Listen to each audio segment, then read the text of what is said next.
우리 기독교 가정사역자들이라고 불리우는 분들이 있습니다. 우리의 가정들이 하나님 앞에서 어떤 바람직한 방향으로 이 가정이 잘 세워져야 할 것인가, 이런 부분들에 중점적으로 사역을 하시는 좀 특화된 그런 사역을 감당하시는 그런 분들이지요. 그런데 이런 가정사역자들이 우리나라 가정들에 대한 연구한 것 가운데서 무엇이 가정을 이끄는가, 특별히 우리나라 가정들 도대체 무엇이 이끌어가는가라고 하는 것을 연구한 것이 있습니다. 그 연구가 이런 것입니다. 첫째로 이 우리나라 가정들 가운데서 전통이 이끄는 가정들이 있더라라는 것입니다. 전통이 이끄는 가정, 이런 가정의 특성은 항상 선대에 무엇을 어떻게 했는가, 이것이 참 중요합니다. 그래서 자기들보다는 자기 자신들의 조상들에 관하여서 모든 시선을 맞추면서 살아가고 있습니다. 이런 가정이 열심히 따지는 것 중에서 대표적인 것 한 가지가 바로 족보입니다. 우리나라 가정들 거의 대다수가 이 전통적 가정, 전통이 이끄는 가정의 기반하에 오늘날 현대까지 이르렀다라고 해도 과언이 아닐 것입니다. 저도 초등학교 5학년 때 할아버지 앞에서 무릎 꿇고 열심히 족보 공부를 했던 기억이 있습니다. 너무 싫어요. 두 번 다시 그런 시간을 가지지 않았으면 참 좋겠습니다. 하여간 몇 대 누가 나왔고 몇 대에 무슨 벼슬아치가 있고 그러면서 이런 방식으로 자기 선대에 관하여서 열심히 자랑하지, 그렇게 하니까 오히려 자기의 삶은 없게 되는 그런 가정입니다. 이 다음으로 인물에 의해서 이끌려가는 가정이 있습니다. 가정 안에 어떤 특출한 인물이 있는 거예요. 그래서 그 한 사람의 인물이 너무너무 중요한 자리를 차지하고 지대한 영향력을 끼쳐서 모든 그 가정의 분위기를 좌지우지해 버리는 그런 가정입니다. 사실 이 역시 바람직한 그런 가정은 아닙니다. 역기능적 요소가 다분히 많이 있습니다. 이 재정이 이끌어가는 그런 가정도 있습니다. 모든 가치가 돈에 의해서 평가가 됩니다. 소유에 의해서만 자기 존재 가치를 드러내려고 하는 그런 유혹이 있습니다. 그러니까 많이 끌어모읍니다. 자기가 좀 괜찮은 존재이다 라고 하는 그것을 과시하기 위해서 자동차도 큰 차를 삽니다. 또 내가 사는 집의 크기가 마치 행복의 크기인 양 여겨서 집 크기와 행복의 이 크기는 비례한다. 그래서 집을 늘리는데, 꾸미는데 온갖 자기의 삶을 투자하는 그런 가정입니다. 사실 이 역시 나중에 지나고 나면 그야말로 사상 누각처럼 무너져 내리는 그 어떤 경험을 하게 될 것입니다. 공허하게 됩니다. 역시 바람직한 가정은 아닙니다. 성광 가족 여러분, 우리의 가정, 오늘 우리 가정은 도대체 무엇이 이끌어가고 있는 그런 가정일까요? 문제는 오늘날 점점 더 이 돈이 가정을 이끌어가는 경우가 확대되고 있더라라고 하는 것입니다. 이 사실을 결코 부인할 수가 없습니다. 그러나 그리스도인 가정이다라고 한다면 그리스도께서 혹은 아니면 신앙이 이끌어가는 가정이어야 합니다. 그리스도인의 가정이면서도 돈이 가정을 이끌어가고 또 혹은 전통이 가정을 이끌어가고 어떤 특출한 인물이 그 가정을 이끌어간다라고 한다면 이러한 가정은 거듭나야 할 가정들입니다. 오늘 우리에게 주신 하나님의 말씀에는 신앙이 이끌어가는 한 자손 혹은 한 가문을 볼 수가 있습니다. 레갑의 자손들입니다. 이 레갑의 자손들은 겐 족속 혈통에 속하는 사람들입니다. 무슨 말이냐면은 원래 그 근본 뿌리가 이방인 출신이다, 그런 말입니다. 겐 족속은 원래 미디안 족속으로서 아라비아 광야, 아라비아 사막에서 살던 한 족속이었습니다.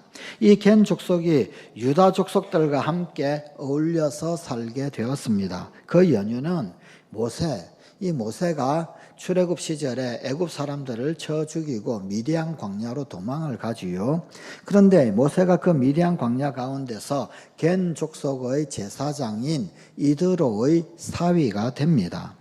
그 이후 출애굽할 때 이스라엘 백성들이 애굽에서 다 나오고 그리고는 이제 끝끝내 가나안 땅에 들어가 정착을 할 때 이 겐 족속의 일부 역시 유대인들과 함께 광야 여정을 보내면서 끝끝내 가나안 땅에 함께 들어와 살게 되었습니다. 그런데 이 겐 족속 가운데서 레갑을 조상으로 하는 후손들이 있었습니다. 이 레갑의 아들 요나답은 자기 후손들에게 포도주를 마시지 말 것, 그리고 집을 짓지 말 것, 농작물을 재배하지 말 것, 이런 것들을 명하면서 어쩌면 유랑민들처럼 떠돌이 생활, 천막송에서 사는 단순한 생활을 하도록 명령을 했습니다.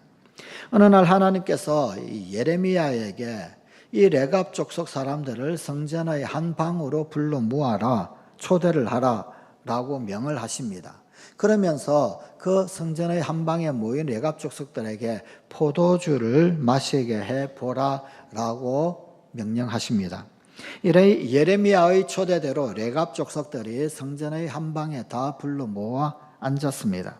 예레미야가 그들 앞에 포도주가 가득히 담긴 사발 혹은 잔을 놓고 그리고는 마시라 권유를 합니다. 그런데 레갑 족속들은 그 포도주 마시기를 거절을 합니다. 이 거절의 이유가 참 단순합니다. 선조 요나답이 그 후손들 자손들에게 명령을 했기 때문입니다. 예레미야 35장 6절에서 10절, 오늘 본문 바로 앞에 있는 내용의 말씀입니다. 그들이 이르되 우리는 포도주를 마시지 아니하겠노라. 레갑의 아들 우리 선조 요나답이 우리에게 명령하여 이르기를 너희와 너희 자손은 영원히 포도주를 마시지 말며 너희가 집도 짓지 말며 파종도 하지 말며 포도원을 소유하지도 말고 너희는 평생 동안 장막에 살아라. 그리하면 너희가 머물러 사는 땅에서 너희 생명이 길리라 하였으므로 우리가 레갑의 아들 우리 선조 요나답이 우리에게 명령한 모든 말을 순종하여 우리와 우리 아내와 자녀가 평생 동안 포도주를 마시지 아니하며 살집도 짓지 아니하며 포도원이나 밭이나 종자도 가지지 아니하고 장막에 살면서 우리 선조 요나답이 우리에게 명령한 대로 다 지켜 행하였노라. 요나답의 후손들, 그들은 그 모든 명령에 순종을 했습니다. 그 명령대로 다 준행을 했습니다. 예레미야가 그들에게 포도주를 마셔보라 라고 권유를 했을 때 그들이 거절할 수 있었던 이유, 그것은 그들 몸에 밴 생활 습관과 순종의 정신 때문이었습니다.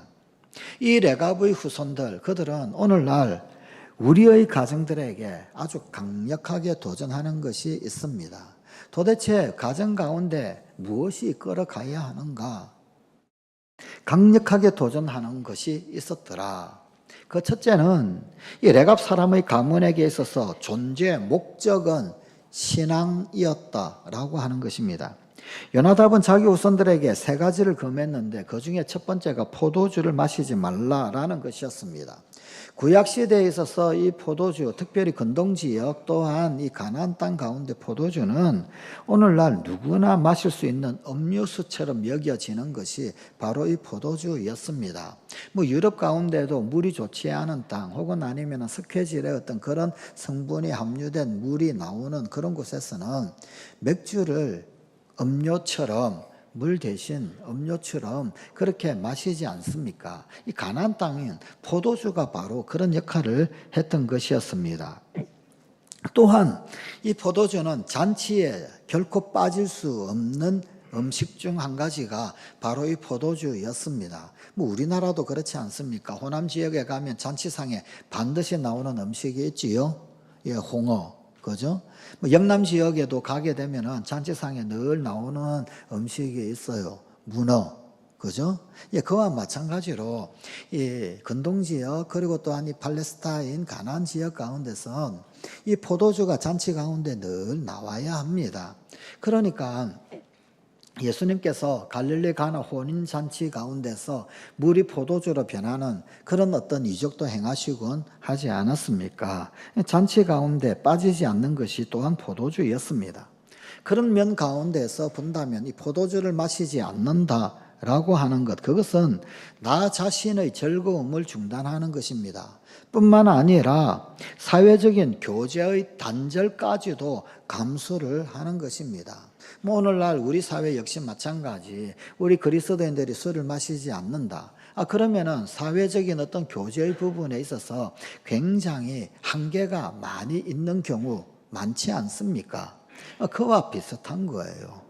그렇게 사회적인 교제를 단절을 감수하고 또 포도주를 마심으로 말미암아서 누릴 수 있는 어떤 유익이나 혹은 아니면 즐거움, 이 모든 것들을 다 뒤로 하고 즐거움을 멈추고 사회적인 교제의 단절을 감수하면서, 그러면서 이 레갑 사람들이 얻으려고 했던 것, 그것이 도대체 무엇이었을까요?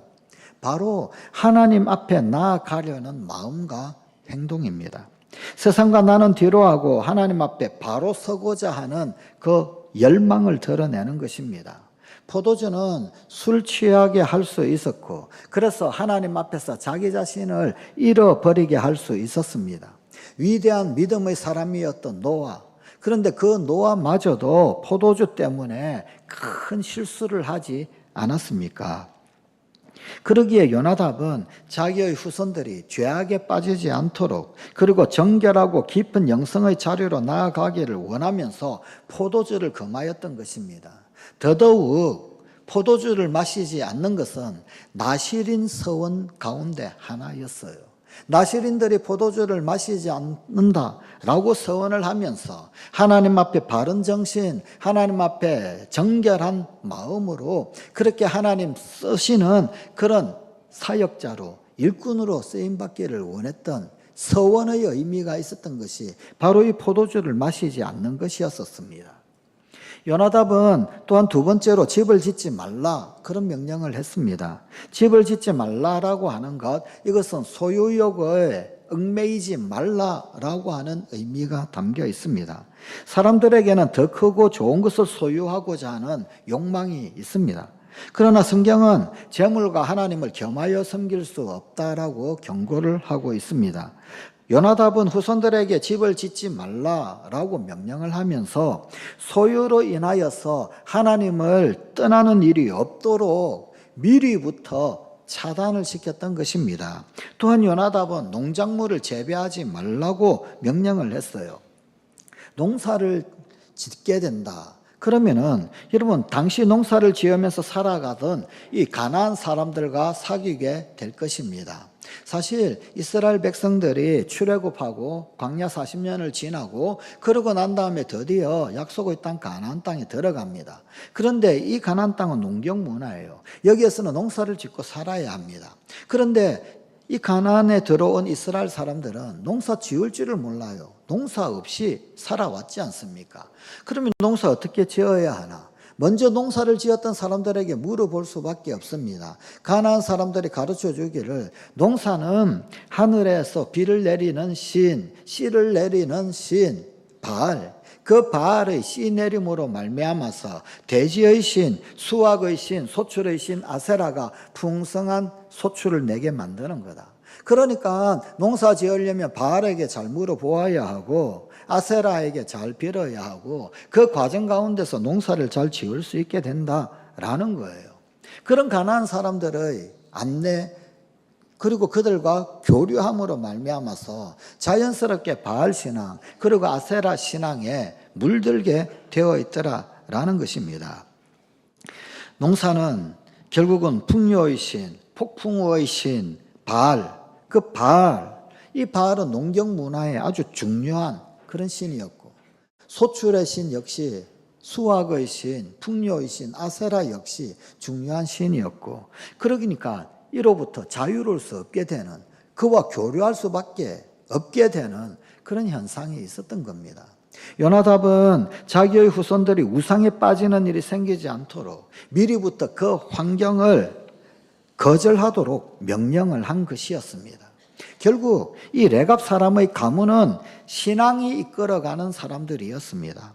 빈궁하고 구차해지고 사회적으로 단절이 일어날 수도 있고 혹 안정되지 못한 그런 삶을 살아갈 수 있음에도 불구하고 그들은 신앙을, 그리고 선조의 그들의 길을 걸어갔던 그 길을 소중하게 여겼던 것입니다. 혹 잘 살지 못할 수 있고 혹은 안정되지 못한 삶이 될 수도 있고 평안하지 못할 수도 있지만 그러나 신앙 하나로 이 모든 것들을 전부 다 이기고 살았던 것입니다. 그것보다도 더 중요한 것이 있더라. 그래서 불편을 감내해 가면서 그렇게 살아왔던 것입니다. 둘째, 이 레갑 사람의 가문은 신앙적 명령에 단절이 없이 지켜내었습니다. 이 예레미야가 지금 예언을 하고 있는 이 시점, 이 예레미야서의 기록이 기록되어져 있던 이때와 레갑 사람들, 그 선조 요나답, 이 요나답이 가족들에게 명령을 내릴 때는 대략 시기적으로 한 250년 차이가 납니다. 지금 현재 예레미야가 레갑 사람들에게 이야기할 때 이때로부터 250년, 대략 250년 전에 요나답을 통하여서 이 명령이 내려졌던 것입니다. 레갑 사람들의 기원에 대하여서는 사실은 정확하게 알 수는 없습니다. 그러나 대다수의 성서학자들이 동의하고 이해하는 것이 있습니다. 그것은 열왕기하 10장 15절에서 17절, 이 열왕기하의 10장의 배경이 이 레갑 사람들의 출현 배경으로 그렇게 이해가 됩니다. 예후가 거기에서 떠나가다가 자기를 맞이하러 오는 레갑의 아들 여호나답을 만난지라. 그의 안부를 묻고 그에게 이르되 내 마음이 내 마음을 향하여 진실함과 같이 내 마음도 진실하냐 하니 여호나답이 대답하되 그러하니이다. 이르되 그러면 나와 손을 잡자. 손을 잡으니 예후가 끌어 병거에 올리며 이르되 나와 함께 가서 여호와를 위한 나의 열심을 보라 하고 이에 자기 병거에 태우고 사마리아에 이르러 거기에 남아있는 바 아합에게 속한 자들을 죽여 진멸하였으니 여호와께서 엘리야에게 이르신 말씀과 같이 되었더라. 엘리사가 보낸 제자, 그 제자를 통하여서 기름 부음을 받았던 예후라는 사람이 있었습니다. 그런데 이 예후는 바로 레갑의 아들 여호나답을 자기 편으로 끌어들입니다. 그리하여서 종교 혼합주의에 빠진 아합 집안, 그러니까 왕조로는 북이스라엘의 왕가 오므리 왕조입니다. 바로 이 오므리 왕조 아합 집안, 이 사람들을 그들에게 반기를 듭니다. 그래서 그 오므리 왕조를 완전히 없이 합니다. 멸절시켜 버립니다. 이 예후의 혁명에 가담했던 여호나답, 이 여호나답은 예후와 함께 사마리아에 가서 바알 제사장들까지도 모조리 다 진멸을 시켜 버립니다. 그런데 여기 이 레갑의 아들 여호나답, 오늘 본문 말씀에 나오는 요나답, 여호나답, 요나답 발음이 비슷하지요. 이 요나답이 바로 여호나답이라고 대다수의 성서학자들은 이야기를 합니다. 바로 이 여호나답이 레갑의 아들 요나답이었던 것입니다. 즉, 이 레갑 족속의 시조이자 스승인 요나답, 이 요나답은 여호와 종교가 가나안의 바알 숭배로 오염되는 것, 혼합 종교 되는 것, 이것과 맞서 싸웠던 인물이었습니다. 이때가 대략 기원전 한 845년 혹은 아니면 842년 정도 됩니다. 그리고 이때로부터 한 240여 년, 대략 250년 가까이 지나고 난 이후 지금 이 예레미야가 바로 그 요나답의 후손들, 그들을 불러와서 이야기를 하고 있는 장면이 오늘 본문의 말씀이더라, 그 말입니다. 그들은 250년 기간, 엄청난 기간 아닙니까? 그 긴 기간 동안 조상 요나답의 명령을 지켜 지내왔던 것이었습니다. 250년이면 정말 수많은 자손들을 볼 수 있는 그런 기간입니다. 그런데 이 기간 동안을 모든 자손들이 어김없이 명령을 준행했다. 참 어려운 일이었겠지요. 그러나 그들은 그것을 오롯이 실천해 내었습니다. 신앙생활에는 단절됨이 없어야 됩니다. 신앙생활에는 중단됨이 없어야 합니다. 우리가 경험하지만 예수 믿다가 신 사람들, 또 예수 믿다가 낙심한 사람들, 그런데 이런 사람들이 다시 예수 믿는 것, 그것은 처음 전혀 예수를 모르던 사람들이 처음 예수 믿는 것, 그것보다도 사실은 훨씬 더 어렵습니다. 몇 배나 더 어렵습니다. 중단되면 그렇습니다. 간혹 우리의 자녀들이 고3이 되면 교회로부터 단절되는 그런 기간 되기가 쉽습니다. 그러나 고3 기간에 신앙의 길을 접었을 때 다시금 그것을 시작하기란 매우 어렵습니다. 인생의 고난기에 혹은 인생의 고독기에 여러분 수험생활 하는 거 쉽겠습니까? 만만치 않죠. 어렵죠. 어렵고 고난이고 혹은 아니면 고독의 시간이고. 그런데 그 시기에 더 철저하게 주님을 의지하는 훈련을 해야 하는데, 그런데 많은 부모들이 인간적인 해결의 길을 가르칩니다. 너는 가서 공부해라. 내가 예배하고 내가 기도할게. 나중에 믿음이 회복되겠지, 그런 생각을 하지만 그러나 그들의 신앙을 바로 세우기는 그야말로 요원합니다. 고3 기간을 인간적인 방법으로 보내고 대학에 들어가게 된다. 그러면 하나님 의지하지 않아도 대학에 갈 수 있다. 이런 인간 능력에 대한 신뢰가 생기게 됩니다. 여기에 신앙을 다시 세운다라고 하는 것, 그것은 너무나 어려운 일입니다. 그러므로 신앙에는 단절이 있으면 안 되는 거예요. 중단됨이 있으면 안 되는 겁니다. 그러나 레갑 자손들은, 그 후손들은 250년 동안 전혀 단절됨 없이 철저히 요나답이 명한 바를 지키며 실천하며 살아왔더란 말입니다. 마지막으로 이 레갑 사람의 가문은 신앙적 명령을 철저히 훈련을 했습니다. 예레미야가 레갑 사람들에게 포도주를 마시라 그랬을 때 그들 가운데 단 한 사람도 예외 없이 포도주 마시기를 거부했더란 말입니다. 포도주 한두 사람 정도는 마실 수 있겠죠. 그 중에 몇 명은 그냥 마셔도 되겠죠. 그 비율적으로 확률적으로 본다라고 하면 그런 사람 있는 비율이 높지 않겠습니까? 그런데 한 사람도 예외 없이 포도주 마시기를 거부했다. 이미 철저하게 훈련이 되어져 있었다. 체질화되어져 있었다. 지금 그런 말 아니겠습니까? 어렸을 때부터 신앙이 철저히 훈련되어야 합니다. 신앙을 아주 철저하게 훈련하기 위해서는 먼저 신앙의 그 가치관을 깨달아야 합니다. 신앙이 제일 중요하구나. 금보다도 중요하고 보석보다도 중요한 게 믿음이요 신앙이다. 이것이 분명해야 합니다. 영어 단어 하나 외우는 것보다도 기도하는 것이 더 중요하고, 수학 문제 한 문제 푸는 것보다도 하나님 말씀이 더 소중하고 귀중하다. 물론 영어 단어가 중요하고 수학이 중요하지요. 그러나 기도하지 않고 말씀 묵상하지 않고 그리고 공부에 매달린다, 그것만 매달린다, 그게 아니라는 거예요. 아니라는 거예요. 여러분, 성경 읽으면서 공부할 수 없습니까? 할 수 있습니다. 기도하면서 공부할 수 없습니까? 할 수 있어요. 성경 묵상하면서 공부하지 못합니까? 합니다. 다 해요. 지나고 보십시오. 왜 못합니까? 다 하지. 하루에 성경 1장 읽는 거, 그것이 무슨 시간이 그렇게 오래 걸린다고 그걸 등한시합니까? 하나님 앞에 기도하는 것이 무슨 그런 많은 시간이 든다고 그걸 뒤로 하고 등한시합니까? 저는 중학교 1학년 때부터 학교에 가면 성경을 먼저 읽고 그 다음에 자습을 했어요. 성경 읽게 하고 성경 읽고 난 다음에 자습을 해도 실컷 하고요. 성경 읽고 난 다음에 공부를 해도 실컷 할 수 있습니다. 대학교 가면은 중간고사, 기말고사 시험 치잖아요. 시험 치면은 그거 잘 외워야 되지 않습니까? 잘 외우고 난 다음에 고사장에서, 시험장에서, 강의실에서 다 쏟아내고, 그러고는 강의실에서 나오면서 그냥 머리에 외웠던 거 다 쏟아내면서 잊어먹고, 보통 그렇게 하지요. 그러니 얼마나 바빠요. 그러니까 시험날은 성경 묵상하기도 힘들죠. 성경 묵상 안 하고 시험 치는 게 더 좋겠죠. 그런데 여러분, 성경 묵상하고 큐티한다고 시험 망칩니까?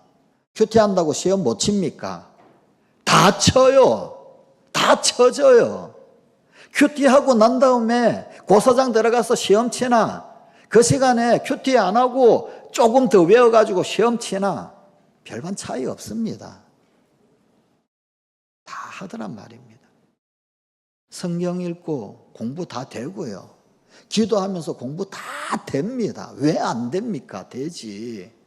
그리고 지나보십시오. 어느 시간이 하나님 앞에 더 소중한 시간이었는지. 나중에 세월 지나고 난 다음에 하나님 앞에서 두고 후회하게 될 날 올 겁니다. 뭐가 그렇게 그게 중요하고 급하다고. 성경 뒤로 내팽개치고 기도하는 것 뒤로 내팽개치고 그리고는 영어 단어에 매달렸는지 수학만 공부에 매달렸는지. 우리 아버지 어머니들 다 겪어보신 거 아니에요? 다 겪어보신 거 아닙니까? 철저하게 훈련해야 합니다. 철저하게 하나님 말씀을 귀히 여기고 하나님 앞에 엽주고 기도하고 부모가 먼저 모범을 보여야 합니다. 부모가 하지 않으면서 하라고 할 수는 없기 때문입니다. 신앙이 귀하다. 금보다도 귀한 것이 믿음이고 보석보다도 귀한 것이 믿음이다.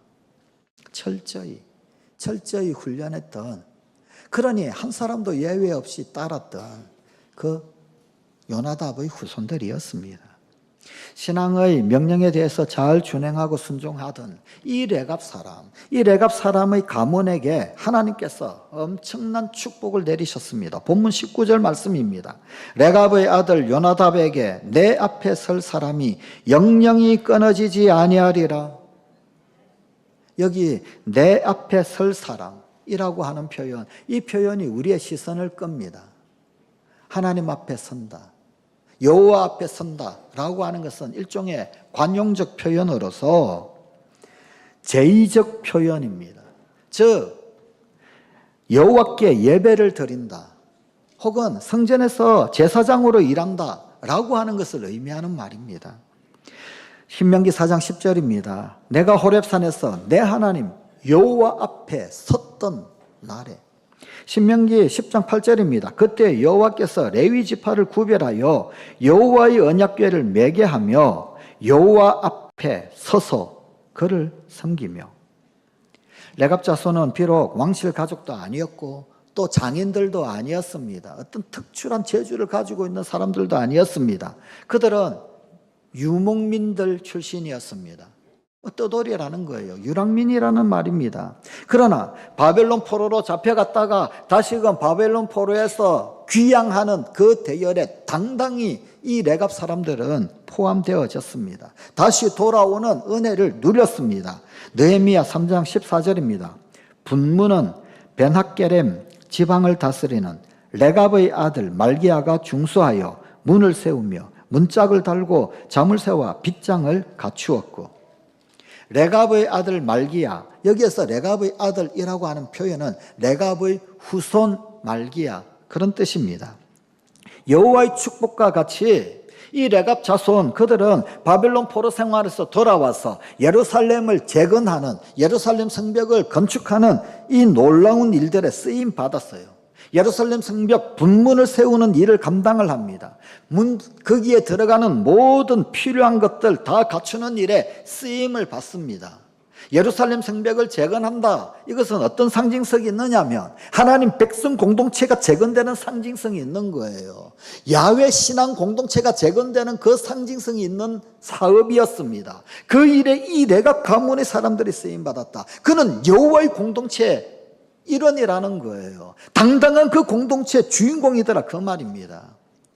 이처럼 그들은 시대를 뛰어넘고 형편을 뛰어넘고 상황을 뛰어넘어 영원히 하나님 앞에 서는 자들이 되었던 것입니다. 사랑하는 성도가족 여러분, 레갑 자손들은 이방인이었어요. 이방 나부랭이 출신들이란 말입니다. 사회적으로 별로 주목받지 못하던 그런 유랑민들이었습니다. 그러나 신앙적으로 불순종하던 유대인들보다도 하나님의 사랑을 더 많이 받았습니다. 신앙적으로 불순종하던 유대인들보다도 더 하나님의 자랑이 되었습니다. 바알에 숭배하고 아세라 숭배하고 하나님 말씀 수많은 선지자 보내고 주의 종들 보내고 하나님 말씀 분부가 있었음에도 불구하고 불순종 거역의 길을 걷던 그 유대인들, 하나님이 너무 답답하셔서 예레미야에게 이야기하는 거예요. 레갑 사람들 그들 불러오라고, 요나답의 후손들 불러오라고, 그들에게 포도주를 줘보라고. 그들이 어떻게 선조의 말을 그렇게 준행하면서 살아오는지. 그들은 하나님의 자랑이 되었습니다. 유대 사람들에게 내어놓는 하나님의 자랑. 유대인들보다 하나님의 사랑을 더 많이 받는 사람. 우상의 길로 나아갔던 다윗의 후손인 왕족들, 그들보다도 하나님의 인정을 더 많이 받았습니다. 사실 이 레갑의 아들 요나답은 떵떵거리면서 살 수도 있었습니다. 북이스라엘 아합 왕 집안인 이 오므리 왕조, 이 오므리 왕조를 무너뜨리는 일에 예후와 함께 했으니 엄청난 공을 세운 거지요. 우리말로 이야기하자면 개국 공신인 것입니다. 그러니 예후 왕조에서 아주 좋은 자리 얻어서 고위 관료로 살 수 있었을 것입니다. 그런데 요나답은 그의 자손들에게 대대 이르는 규율을 전합니다. 포도주를 영원히 마시지 말라고. 아니, 평생 유목하면서 그렇게 살라고. 왜 그랬을까요? 권력보다도, 부귀영화보다도 신앙이 더 소중하고 더 중요했어. 어쩌면 예후를 도와 가장 악한 아합 왕 집안을 무너뜨렸으나, 그러나 그 이후에 예후 왕조 가만 보니까 별반 다를 게 없는 거예요. 오므리 왕조나 예후 왕조나 아합 집이나 예후 집이나 똑같이 우상 숭배하고, 똑같이 바알 숭배하고, 똑같이 아세라 숭배하고, 똑같이 종교 혼합주의 정책 펼치고 똑같이 그러더라는 거예요. 그것을 목격했기 때문이 아닐까요? 그러면 차라리 정가에서 떠나라. 그러면 차라리 저 변방에서 살아라. 이 땅에 부귀영화를 보고 권력을 보고 재물을 보고 살 것이 아니라 하늘 보고 살아라. 하늘 보고. 그게 천막 생활하라는 의미였었습니다. 성결의 의미였었습니다. 거룩의 의미였었습니다. 부귀영화보다 하나님 앞에 바른 신앙, 권세, 명예보다 하나님 앞에 대대로 정결한 신앙이 더 중요한 것이었습니다. 그래서 세속과는 단절이 있을 수 있음에도 불구하고 포도주를 금하고 집도 짓지 않고 농사도 짓지 않으며 하늘만 바라보고 산 것입니다. 그래서 레갑 사람의 가문은 하나님의 자랑이 된 것입니다. 사랑하는 성도가족 여러분, 오늘 이 신앙유산 서약주의를 지키면서 하나님의 자랑이 되는 성관가족, 신앙의 유산이 되는 성관가족이 되십시다. 기도하십시다. 하나님, 금보다도 귀한 믿음, 보석보다도 귀한 신앙, 그것이 우리의 유산이 되게 하여 주시옵소서. 우리 주 예수님 이름으로 기도드리옵나이다. 아멘.